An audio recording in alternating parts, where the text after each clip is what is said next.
ఏడాదిలో కాంగ్రెస్ ప్రభుత్వం కూలిపోతుందన్న కేసీఆర్ వ్యాఖ్యలకు మంత్రి కోమటిరెడ్డి వెంకటరెడ్డి కౌంటర్ ఇచ్చారు. దమ్ముంటే కాంగ్రెస్ పార్టీని టచ్ చేసి చూడండి, బీఆర్ఎస్ పార్టీ పునాదులు లేకుండా చేస్తామని హెచ్చరించారు. తాము అనుకుంటే 9 ఎమ్మెల్యేలు కూడా బీఆర్ఎస్ లో ఉండరని వార్నింగ్ ఇచ్చారు. కవితకు 2 ఏళ్ల పాటు బెయిల్ రాదని, బీఆర్ఎస్ నేతలు త్వరలో జైలుకు వెళ్తారని స్పష్టం చేశారు మంత్రి కోమటిరెడ్డి వెంకటరెడ్డి. ఎన్నికైన ప్రభుత్వాన్ని ఏడాదిలో పతనం అవుతుందా? ఇంకా నువ్వేం దోపిడితోని మా ఎమ్మెల్యేను కొనాలనుకుంటున్నావా? ఒకటే నీకు వార్నింగ్ ఇస్తున్న కేసీఆర్, నువ్వు టచ్ చేసి చూడు కాంగ్రెస్ పార్టీని. 3 నెలల్లో నీ పార్టీలో మీ ముగ్గురున్నరు మీ బంధువులు ఎమ్మెల్యేలు తప్ప ఒక్కటి లేకుండా టీఆర్ఎస్ పార్టీ లేకుండా నీ పార్టీ ఆఫీస్ పునాదులతో సహా లేపేస్తాం హైదరాబాదులో. నువ్వు కాంగ్రెస్ పార్టీని టచ్ చేసినా కాంగ్రెస్ పార్టీ గురించి మళ్ళీ మాట్లాడి పతనం అవుతుందని చెప్తే నేను కాదు, కాంగ్రెస్ పార్టీ మా వీర సైనికులు ఇవాళ 10 ఏళ్ళు పోలీస్ కేసులు పెట్టి మాఫియాలు పెట్టి ఎన్ని అరాచకాలు చేసి ఇంత చేస్తే ఇవాళ కొట్లాడి గవర్నమెంట్ తెచ్చుకొని ఇవాళ పేదవాళ్ళు అంతో ఇంతో రేపు ఇంద్రం మిల్లు కట్టుకోబోతున్నారు.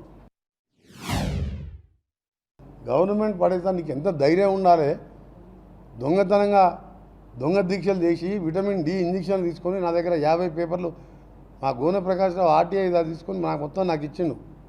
ఇంజక్షన్ తీసుకుంటే 50 ఏళ్ళు కూడా బతకొచ్చు. మణిపూర్లో ఒక అమ్మాయి 20 ఏళ్ళు ఏదో దీక్ష చేసింది, దొంగ దీక్ష చేసి మాట్లాడితే సావు నోట తలకాయ పెట్టినా అని చెప్పి, తెలంగాణ తెచ్చినా అని చెప్పి దొంగ మాటలు మాట్లాడి దళితులకు 3 ఎకరాలు ఇస్తా అని, ముఖ్యమంత్రి చేస్తా అని మోసం చేసి ఇవాళ మా గవర్నమెంట్ జోలికి వస్తావు. బిడ్డ నీ సంగతి చెప్తాను. నువ్వైతే మళ్ళాసారి ఆ మాట మాట్లాడితే మేము భూమి ఇచ్చి కట్టిన నీ టీఆర్ఎస్ పార్టీ ఆఫీస్ కూడా పునాదులతో సహా లేపేస్తాను. మళ్ళీసారి మీరు మాట్లాడితే మేము తలుచుకుంటే ఇప్పటికే నీ దగ్గర 30 మంది ఎమ్మెల్యేలు మా దాంట్లోకి వస్తున్నాయి.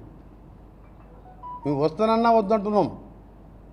వాళ్ళు బలవంతంగా కొందరు వస్తున్నారు, మేము సపోర్ట్ చేస్తామని, అభివృద్ధి కోసమని. నీలాగా చేయదలుచుకుంటే ఇవాళ 9 మంది కూడా మిగిలిపోతుంది నీ దగ్గర.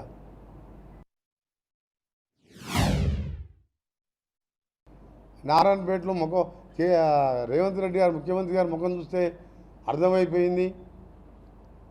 ఇంకేమో అన్నాడు దాన్ని, ఈ లిల్లీ పిట్ గారు ఏమో అంటున్నాడు కాదు, లిల్లీ పుట్టు కాదు అసలు ముఖ్యమంత్రి గారు అన్నాడు. నీలాంటి పాస్పోర్ట్ దొంగలు దొంగ పాస్పోర్ట్ వేసుకొని అలాంటి బొంబాయిలో తీసుకొచ్చి రేవుల దగ్గర వదిలిపెట్టి డబ్బులు దోసుకొని నీలాంటి వాడు ముఖ్యమంత్రి అయినప్పుడు ఆయన కొట్లాడి ఒక రైతు కుటుంబంకి వెళ్ళొచ్చి ఇలా ఇండిపెండెంట్ జెడ్పీటీసీ అయి, ఎమ్మెల్సీ ఇండిపెండెంట్ అయ్యి, ఎమ్మెల్యే ఎంపీ అయి ముఖ్యమంత్రి అయిన నీలాగా చిల్లర దందాలు చేయలే. ఒక్క సీటు తెచ్చుకో కేసీఆర్, నీకు ఛాలెంజ్ చేస్తున్నాను నేను. ఒక్క సీటు ఎన్ని డబ్బులు కుమ్మరించి వెంకటరామరెడ్డి పెట్టి 1000 కోట్లు పెట్టినా నువ్వు మెదక్ కూడా గెలుస్తలేవు. 12-13 సీట్లు పెట్టుకున్నాం. 15 మిషన్ మా టార్గెట్. 12-13 సీట్లతోని ఇలా పార్లమెంట్లో గెలుస్తున్నాం. ఆ తర్వాత 3 నెలల్లో బీఆర్ఎస్ పార్టీ దుకాణం బంద్ అవుతుంది, ఆ పార్టీ ఉండదని చెప్పి నేను ఖచ్చితంగా చెప్తున్నా. ఆయన అట్లా మాట్లాడుతుంది కాబట్టి వాళ్ళు ఏం కుట్రలు చేస్తున్నాం మాకు తెలిసిపోద్ది. దానికి డబల్ కుట్రలు చేస్తాం. కుట్రలు చేయం మేము చేసే పనులు చూసే వస్తారు వాళ్ళు. నీ పార్టీని బొందబెట్టేది ఖాయం. ఈ మెంటల్ అయింది ఆయన కొడుకులకు, తండ్రి కొడుకులకు, ఆ బామ్మర్దికి కొంచెం కూడా ఆ కవిత జైల్లోకి పోయేసరికి మెంటల్ అయింది. ఎట్లా 2 ఏళ్ళు బెయిల్ రాదు, మేము కూడా పోతాం ఫోన్ ట్యాపింగ్లా, కాళేశ్వరంలా, యాదాద్రిలా.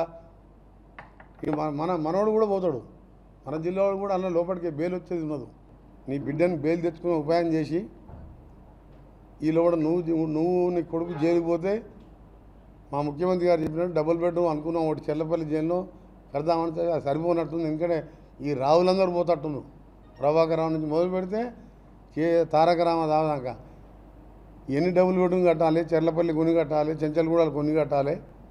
ఇక ఇదే అంశానికి సంబంధించి మరింత సమాచారం మా ప్రతినిధి పుల్లారావు ఫోన్ లైన్ ద్వారా అందిస్తారు. పుల్లారావు, బీఆర్ఎస్ నేతకు ఇటు కోమటిరెడ్డి ఇచ్చిన కౌంటర్ గురించి డీటెయిల్స్ ఏంటి? మాట్లాడుతూ కోమటిరెడ్డి నల్గొండలో జరిగిన మీడియా సమావేశంలో మాట్లాడుతూ కేసీఆర్ పై మాత్రం చాలా నిప్పు జరిగాయని చెప్పవచ్చు. కేసీఆర్ వల్లే తెలంగాణ రాష్ట్రం పూర్తి స్థాయిలో అధపాతానికి పడిపోయిందని చెప్పేసి, కేసీఆర్ చెప్పిన పాపాల వల్లే రాష్ట్రంలో ఈ విధంగా కరువు తాడవిచ్చిందని చెప్పి కూడా కోమటిరెడ్డి వ్యాఖ్యానించిన సందర్భం అయితే ఉంది. కోమటిరెడ్డి కవిత విషయంలో కూడా పూర్తి స్థాయిలో తెలియబడింది. మీరు చేసే పాపాల వల్ల మీ కూతురు కవిత తిహార్ జైల్లో ఉన్నది. త్వరలో కేటీఆర్ కూడా ఆ జైలుకు వెళ్లాల్సిన పరిస్థితి ఉంది. తప్పనిసరిగా మీకోసం చెల్లపల్లి జైల్లో, అదేవిధంగా ఇతర జైల్లో కూడా మీకోసం రూమ్స్ రెడీ చేసి పెడుతుంటారు. మీరు తప్పనిసరిగా జైలుకు వెళ్లాల్సిన అవసరం ఉందని చెప్పేసి కూడా చెప్పడం జరిగింది. ముఖ్యంగా రేవంత్ రెడ్డి విషయంలో రేవంత్ రెడ్డి బీజేపీలో చేరుతున్నారు అని చెప్పేసి అనేక రకమైన అసత్య ప్రచారాలు చేస్తున్నారు. రేవంత్ రెడ్డి ఎప్పుడు కూడా కాంగ్రెస్ లో ఉంటాడు. రేవంత్ రెడ్డి సారథ్యంలో ప్రభుత్వం అనేది చాలా ముందుకు పోతుంది, ప్రజారంతకమైన పరిపాలన వస్తుంది. కాబట్టి కాంగ్రెస్ ప్రభుత్వాన్ని ఎవరు కూడా ఏం చేయలేరు. రానున్న వచ్చే అసెంబ్లీ ఎన్నికల్లో కూడా కాంగ్రెస్ ప్రభుత్వం వెళ్తుంది. అదేవిధంగా రాష్ట్రాన్ని అనంగా కూడా అభివృద్ధి పనులకు తీసుకెళ్తుంది.